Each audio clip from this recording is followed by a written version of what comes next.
Hi guys, welcome back. My name is Vaipo. We're going to be having another series for you guys. This time it's going to be between our Zerg player Zanster and our Protoss player Mellow, also known, probably better known as PuCk. So for this game I will continue to call him PuCk because that is just one of his aliases. So let's see what happens here. A bit of history on both of these players because this is the first time I've cast him on this series. PuCk, he is been active in Starcraft 2 since about 2012. I'm not really looking into the Brood War history of many players, just simply because there's quite a lot of it, and a lot of the players these days are also quite new. Now, he is on Team Flipside Tactics. He is from the USA. One of his most recent bigger achievements is World Esports Championship. That was actually in 2014, so not much success since then, although I'm not sure what position that was. He did win $3,240 on that competition, or on that tournament rather. Going up to Zanster on the top right hand side on Dusk Towers, this dude has actually come onto the Starcraft 2 scene in 2013, so a little bit after the release of Wings of Liberty. He actually got promoted, I believe with Root Gaming. That's where he joined initially. He got put into an academy, and he ended up getting promoted to the pro level in 2014. So just under 2 years ago. Obviously, we're now entering 2016, and you know, obviously it was not at the very beginning. So he is currently on Team Property. He's not on Root Gaming anymore. He is from Sweden. His most recent achievement is actually 2015 WCS Season 3, which only finished about 3 months ago, if I'm not mistaken. And he actually came 3rd or 4th place. The way they put it on the Liquid Wiki is a little bit strange. So 3rd or 4th place, and he earned $10,000 for that. So quite a huge tournament there, and a great achievement for this player who's only been on the scene for about 2 years.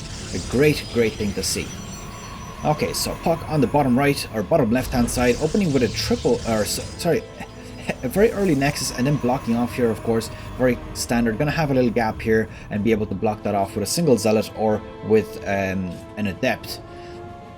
Now, Zanster has decided to opt in for a triple hatch opening. It is actually up before the spawning pool, so obviously he's not expecting any sort of early harassment from our Protoss player. He is probably going to start production on the metabolic boost as soon as he has the 100 minerals. There we go, that is on the way now. We're going to see what kind of aggression he's going to put off as soon as he has his economy up. It will take a while, of course, because he doesn't really he doesn't have the queens up just yet because of the 2 early expansions rather. So let's see where we go from there. 1 queen on the way, 2 queens on the way, no 3rd queen just yet. Probably going to wait a while before doing this because it is expensive to spend 450 minerals this early when you're still kind of being supported up on about 1.5 bases. So the 2 overlords here are down. He is of course going to be able to scout this quite easily. Just to bring this up to confirm, yes, he does see the Nexus, he sees the block. I assume he's at this stage has seen the Adepts, or at least one of them being on the way, or rather standing there and waiting. Let's see what he's putting here. A Stalker. So a Stalker going to be left to defend. Not quite sure if he's going to try to do a Zergling run by, even with just these 2, just to have a good scout to see what's going on. There we go. We do have the 3rd queen now up.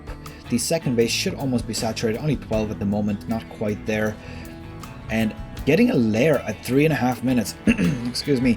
So 3.5 minutes for a lair is a little bit early for most games that I've seen. Perhaps he is trying to do a bit of teching just to bring up those Immortal very quickly, in case there's going to be a roach all in or anything like that, because that is something we see quite often. Ooh, these guys are going to be taken out before they manage to escape.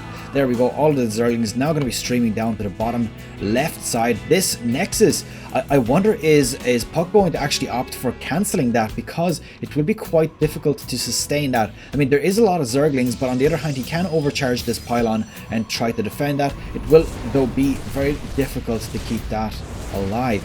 So 1 probe getting taken out, Zerglings getting taken out very quickly here. Now I'm going to quickly bring up the loss tab, losing 10 Zerglings in total. That obviously includes the 2 Adepts doing a bit of damage earlier on. So I would say about 5 Zerglings lost in this engage here for 1 probe. Probably not quite worth it, but of course he is denying the ability to continue. Ooh, this is quite interesting. Actually, the robotics facility being put on the low ground here, behind or in front of the wall, which is definitely something very interesting to note.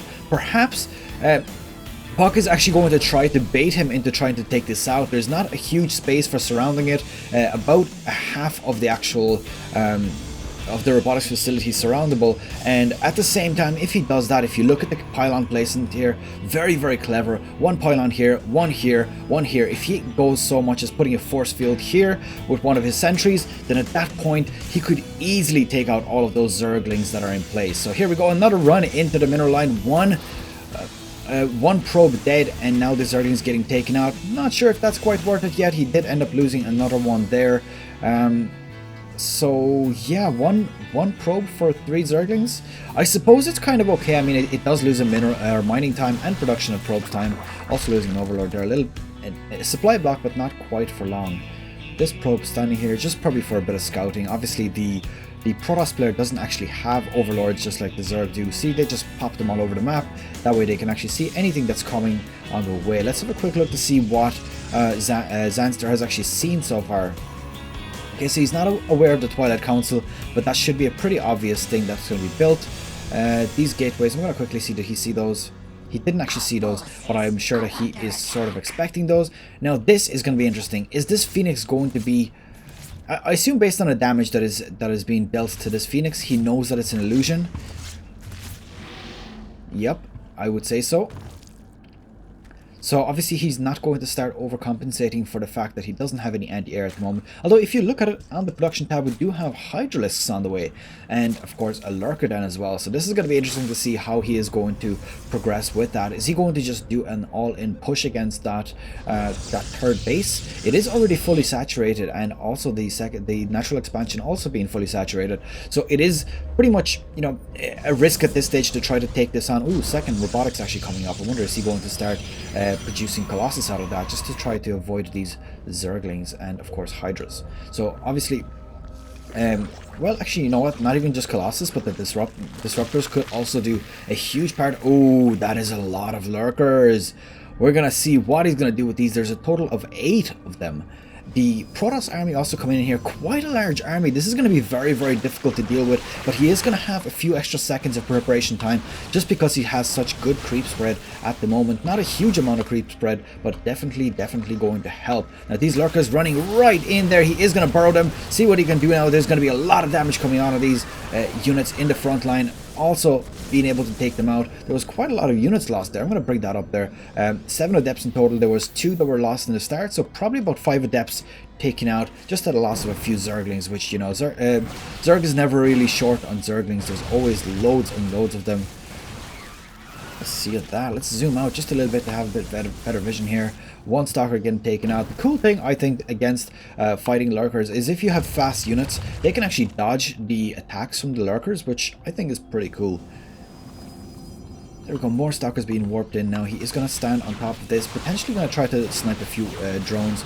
Manages to get just 1, and then going to take out the Extractor, which wasn't actually being used just yet, so not too much of a loss for Zanster at this time. Look at this Overlord spread also. Very, very good gameplay from Zanster. Just keeping everything available and visible for him. He is able to spot if there's a sneaky gold base coming down. He's able to spot if there's any flying units passing by. And oh, opening up with a 5th base. PuCk himself actually opening up with a 4th one, and this is a good response from Zanster. I'm not quite sure if he actually saw it, so I will double check that. He did indeed, so he definitely wants to be ahead on bases pretty much all the time as a Zerg. This Disruptor coming out, popping a lot of Zerglings there. There was about 6 or 7 of them there.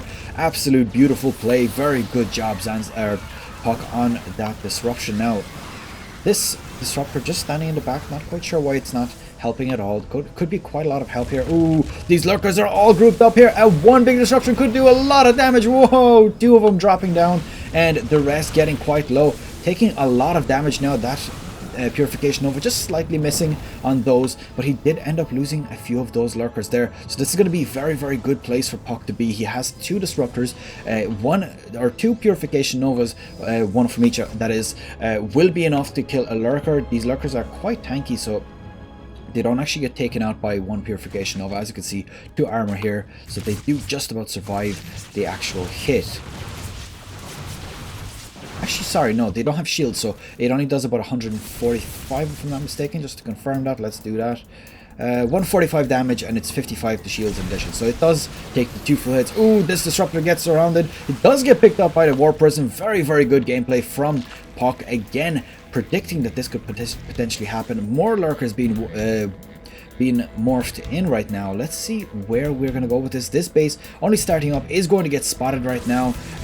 He wasn't previously aware of it, so that's one thing to note. He did just kind of come across it right now while moving up here, obviously just wanting to check that he's not being outbased, which, you know, ooh, I did not actually see this. There's a big flock of mutalisks here. Now the one thing that Zanster is going to want to do is do enough damage to force the Zerg player or the Protoss player back, but on the other hand, he does need to hold off against this, and that is going to be very, very difficult. This is a massive, very scary... Oh, the Purification Nova is absolutely cleaning up. This could be fatal for Zanster. A big, big Protoss army up against just a few Zerglings. Not that much here left for the Zerg player. He's gonna probably want to pull off a few workers, perhaps put down spine crawlers. I don't even know how he's going to hold against an army of this size. These mutalisks here are going to be able to do a little bit of damage, but not too much. If you look, there is a few cannons up everywhere, and as well the mothership core being able to overcharge. This is going to be extremely, extremely dangerous right now. Are we going to have an early GG here at about 11 or 12 minutes? Yes, we are. Zanster calls it, and that is pretty much that. He did try to go for that sneaky mutalisk tech, which we pretty much see in about 50% of Zerg games, probably even more. But unfortunately, the lack of ground units does really kind of bite back at him. The Disruptor's doing a great job at taking out some of the lurkers. 16 kills on this one, an absolute master of disaster. So that's pretty much it for this one. This was the first of best of 3. Hopefully we're going to have 3 games in this series. That's it. Good luck. Take care. Bye bye. See you in the next episode.